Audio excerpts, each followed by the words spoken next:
انسانوں کے نام افزار ریحان، انتہا پسندی پر اعتدال پسندی کب غالب آئے گی؟ یہ آرٹیکل پرائم منسٹر اسحاق رابن کے قتل پر لکھا گیا تھا۔ آج ہم 20ویں صدی کے اخیر اور 21ویں صدی کی دہلیز پر ہیں۔ آج کی دنیا حیرت انگیز سائنسی ترقی کی بنیاد پر کائنات کی تسخیر کرتے ہوئے واقعی تاروں پر کمند ڈال چکی ہے۔ 20ویں صدی کی ہوش ربا ترقی کے سامنے پچھلی 19 صدیوں کی مجموعی ترقی بھی مان دکھائی دیتی ہے۔ 19 صدیوں کا انسان جن باتوں کا محض تصور کر سکتا تھا، 20ویں صدی نے وہ سب کچھ اس کے قدموں میں ڈال دیا ہے۔ آج کا دور علم و حکمت کا دور ہے، یہ شعور کے ارتقاء اور دانش کی انتہا کا دور ہے، لیکن اتنی چکا چوند روشنی کے باوجود دنیا کا اندھیرا دور نہیں ہو سکا، دنیا سے وحشت ختم نہیں ہو سکی، نفرت پر محبت اور جذباتیت پر لاجک غالب نہیں آ سکی، قومیت کی جگہ انسانیت نہیں لے سکی، فساد فی الارض کی جگہ امن و سلامتی نہیں آ سکی، جیو اور جینے دو کی پالیسی اختیار نہیں کی جا سکی۔ دنیا کی ہر قوم خود کو سچائی کی واحد علم بردار گردانتی اور مخالف قوم کو برائی کا مورد الزام ٹھہراتی ہے۔ جس قوم سے بات کرو وہ خود کو عظیم ہی نہیں عظیم ترین قرار دیتی ہے اور مخالف کو رذیل ترین۔ آج دنیا اتنی قریب آ چکی ہے، اتنی سکڑ چکی ہے کہ ملکوں اور قوموں کے درمیان جغرافیائی اور علاقائی فاصلے ختم ہو کر رہ گئے ہیں۔ لیکن سوال یہ ہے کہ اتنی تہذیبی اور مدنی ترقی کے باوجود ملکوں اور قوموں کے درمیان ذہنی اور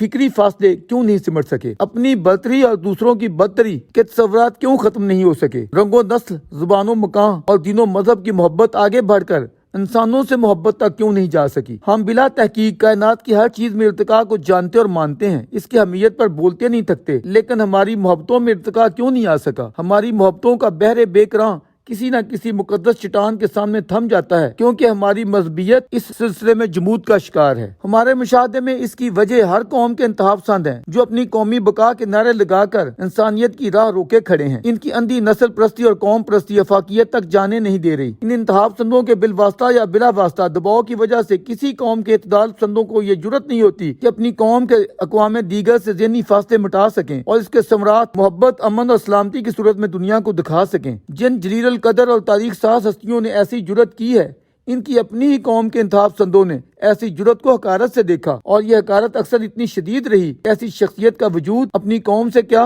صفحہ ہستی سے مٹا دیا گیا۔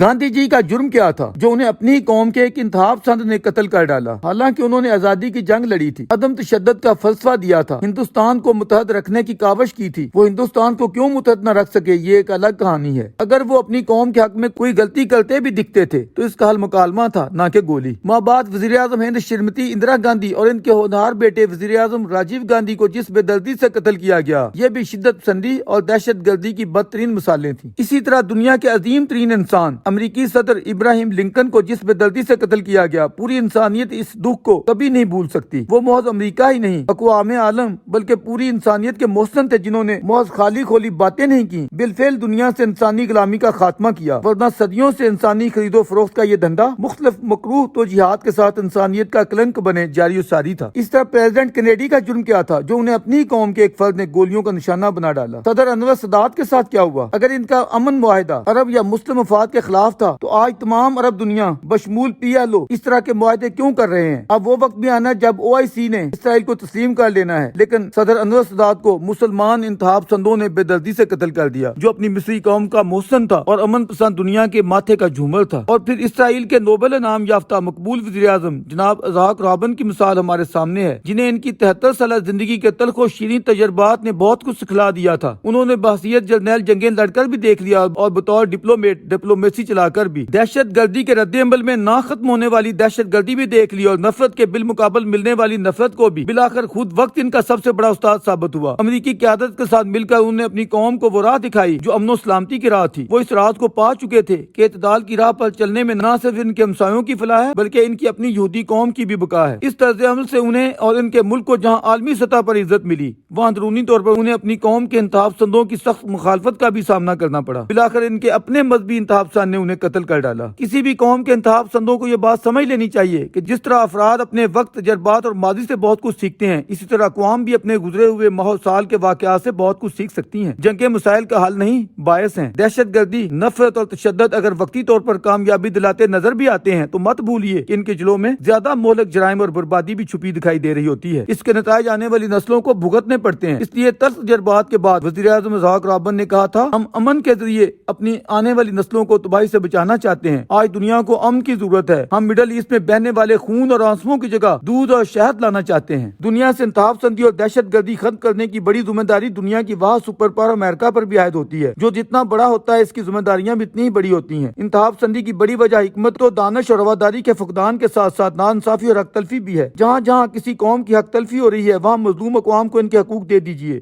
اس طرح اعتدال پسندوں کے ہاتھ مضبوط ہوں گے اور انتہا پسندوں کا زور ٹوٹتا جائے گا۔ مسلمان انتہا پسندوں کو بھی سمجھ لینا چاہیے کہ وہ اپنی جنگ اصولی، قانونی اور جمہوری انداز سے لڑیں۔ ان کا دعویٰ ہے کہ ان کے آقا دنیا کے سب سے بڑے اعتدال پسند رہنما تھے، جنہوں نے زندگی کے ہر معاملے میں اعتدال کی راہ کو ہی خیر کی راہ بتلایا، جو امن و سلامتی کے اس قدر متلاشی تھے کہ یہود کو اپنے ساتھ ملا کر مساکن مدینہ میں امت وعدہ قرار دے دیا، مسیحیوں کی طرف دوستی اور محبت کا ہاتھ بڑھایا۔ اپنے صحابہ کو ساتھ ملاتے ہوئے مسیحی حکمران شاہ نجاشی کی باقاعدہ غائبانہ پہلی نماز جنازہ ادا فرمائی۔ سرداران مکہ سے پہلا موقع ہاتھ لگتے ہی صلح حدیبیہ کا معاہدہ کر لیا، جو بظاہر کمزور شرائط پر اور دب کر تھا۔ اگر آپ محض ایک عام سیاسی قائد ہوتے تو عین ممکن تھا آپ کے اپنے لوگوں میں سے کئی انتہا پسندی پر اتر آتے۔ اس صلح کے واقعات پڑھنے سے تعلق رکھتے ہیں کہ کس طرح آپ احرام کھولنے اور قربانیاں دینے کا کہہ رہے ہیں لیکن لوگ اٹھ نہیں رہے۔ سر منڈوانے کا حکم ملتا ہے تو لوگ چاہ رہے ہیں کہ ایک دوسرے کی گردنیں کاٹ لیں، لیکن کتاب مقدس میں اسی صلح حدیبیہ کو فتح مبین قرار دیا گیا ہے۔ قیام امن کے لیے آج اسی رویے کی دنیا کو ضرورت ہے۔